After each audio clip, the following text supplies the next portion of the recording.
there, yarn crazies. Welcome to episode 4 of iHeartYarn. In part 1 of this episode, we are looking at Aireado by Plymouth. And in the second half, we'll be talking about the relationship between the weights of yarns in grams versus the length in yards or meters, and how to use those numbers when making purchasing decisions. Before we get to today's yarn review, it's time to find out who is going to win the Whippy or wraps per inch tool I mentioned in episode 2. Get my little, what books are called, my ugly little drawing jar here.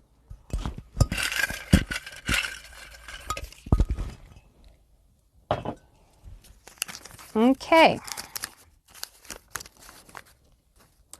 Congratulations to Anvita. You are the winner of the Whippy tool. Thank you for the comments that you left on the last video. Please send me an email or message me privately on Ravelry to let me know, how to get a Whippy tool to you, and I'll also at that time discuss colors. Okay, now on to the yarn. Aireado is a very cool but affordable luxury blend made in Peru. It is 70% baby alpaca, 7% merino wool, and 23% nylon. Each skein lists 283 yards and is what I would consider a heavy Aran or chunky weight, although Plymouth calls it a bulky. My wraps per inch test came out to 7 wraps per inch, which matches what the manufacturer has listed. And as you've probably guessed based on the content, this yarn is most definitely hand wash only and lay flat to dry. It has a very short, soft halo, and due to the content, it's a great choice for folks with sensitive skin. The recommended needle size for this yarn is a 5.5 millimeter or US size 9, although it can go as low as an 8 or up to a US 10 if you're a tight knitter. Here's a swatch I made on the recommended size 9 needle, and as you can see that despite the halo Aireado has, the stitch definition is still quite good. If you instead want to crochet with it, I would recommend a J hook as your minimum size if you want to achieve the softness of the yarn and keep the fabric light and airy. I made this swatch with a J in rows of plain half double crochet on the bottom and a more heavily textured stitch on the top. If you have worked with chunky weight yarns before, the yardage I gave you a moment ago might have caught your attention. Aireado is a chainette strand instead of applied yarn, and the material preparation process used to make it is really unique. This is a screenshot from Plymouth's website describing the process they use to create the unique texture and fantastic yardage count of this yarn. At $21.85 per 100 gram skein, or roughly 8 cents per yard, this yarn is a great value when you consider the high percentage of baby alpaca that's in the blend. By comparison, Cozy Alpaca Chunky, another alpaca blend yarn we stock at Grandma's, is only 30% baby alpaca, has 120 yards per skein, and runs about 13 cents per yard. Comparing it to other yarns at Grandma's of the same weight class, this one in comparison, Cozy Soft Chunky, a wool and acrylic blend, only has 131 yards at 7 cents per yard.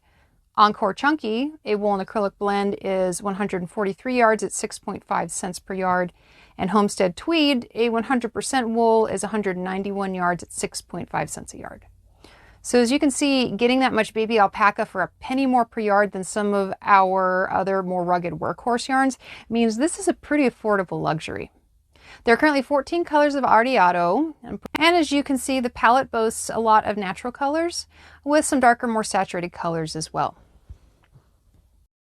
The multicolored skeins that you see here and you see in the item that I am wearing are called Aireado Duet, and sadly are being discontinued by the maker, although Grandma's Spinning Wheel obviously still has some of these available for purchase. So come in and grab some or hop on the website to snag them before they are gone, because we cannot restock on these now. Now let's talk patterns. The manufacturer has provided some really decent pattern support for this yarn. There are 17 patterns on Plymouth's own website for Aireado. I particularly like the vest pattern number 3285. And when rummaging around on Ravelry looking at projects other people have made with this yarn, I noticed quite a few Sunday sweaters and Sunday cardigans. Folks who chose to make these with Aireado, they turned out to be, looks like a really great yarn and pattern match. My personal experience with the pattern is, of course, the shawl that is currently around my shoulders. This is a free pattern on Ravelry. It is the Ire of Romance Jane shawl, which takes only 2 skeins of Aireado, and I added some clear beads along the upper edge for just a little extra polish, and quite frankly, because I'm pathologically incapable of not fiddling with things. If by the time you are seeing this video, the Aireado Duet is no longer available through either Grandma's or anywhere else, and you would like to make this shawl in, with a similar visual, some self-striping and gradient yarns that I think you could use as substitutes to achieve a similar visual effect are Seasons by Ella Rae, Karina by Lang Yarns, Venice by Scano, EY Select by Arenaria, and Major by Universal Yarns, which is also available with your Grandma's. By the way, if you really liked the look of those Sunday sweaters or the Sunday cardigan caught your attention, stick around to the end of this video and find out how to enter to win a copy of one of those patterns.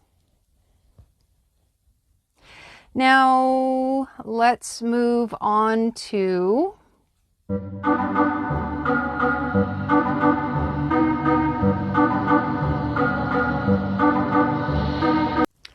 here's a scenario that periodically comes up at Grandma's. A customer walks in with a pattern and is looking for a yarn to make it with, but the yarn recommended is discontinued and the quantities required are called out in grams instead of meters or yards. Ugh. In that situation, well, what do you do? If you find yourself in that same spot, where do you start? When shopping for yarn for a project, like this, which parameters should you go by, grams or yards? How do you avoid either having a crazy amount of yardage left over or playing a nail-biting game of yarn chicken? First, let's look at the question of grams. The majority of yarns sold in LYSs these days have both the length in either yards or meters and physical weight in grams listed on the label. Most will be in 50 gram or 100 gram put-ups, although occasionally you will find 25 gram or 150 to 200 gram labels on specialty products. So just purchase the number of grams the pattern lists for the size you are making, right? Maybe not. This is where things get a little tricky and you can definitely get yourself into trouble. Within a given size category of yarn like sport, DK, worsted, chunky, etc., there can be a drastic difference in the yardage you get in that 50 or 100 grams. Here's an example of what I mean. Uptown Worsted by Universal has 180 yards per 100 grams. Encore by Plymouth is a worsted weight with 200 yards per 100 grams. And Ultra Wool is a worsted weight by Barocca with 219 yards per 100 grams. That is a variance of 40 yards between just 3 yarns of the same weight category. You will find the same variation in pretty much every other weight category of yarn on the shelf. Remember the chunky and bulky yarns we discussed earlier when I was explaining what a great value, Aireado is? Those range from 131 up to 328 yards per 100 grams, a variance of 197 yards. There are a number of reasons there can be such a huge discrepancy in yardage. Differences in the base materials, different processing methods for those base materials, differences in the spinning method in the mill or yarn structure, and sometimes even the dyeing process. All of those factors can affect the physical weight of a yarn. If you are a spinner and have tried different drafting methods with the same wool, you've seen the effects processing can have on the yardage you end up with. Oh, by the way, regarding discontinued yarns, if you're shopping for something that's discontinued as a substitute, the internet is a great resource we can use to find information on yarns that are no longer being made, making it a little easier to help you find a substitute. So back to making yarn buying decisions. You now understand why we encourage customers to base their purchasing decisions based on length instead of weight. It is far more likely to get you in that, wonderful little Goldilocks zone of just right instead of way too little or way too much. Now that you are pretty certain about the quantities you need, what do you do if the numbers are really close? What I mean is this: say your pattern calls for 1,050 yards and the yarn total is up to between 1,030 and 1,060 yards. Do you get that extra skein just in case? The answer to that question is almost always yes. The reason, and no, it isn't just the person helping you at the yarn shop trying to increase sales for the day, promise.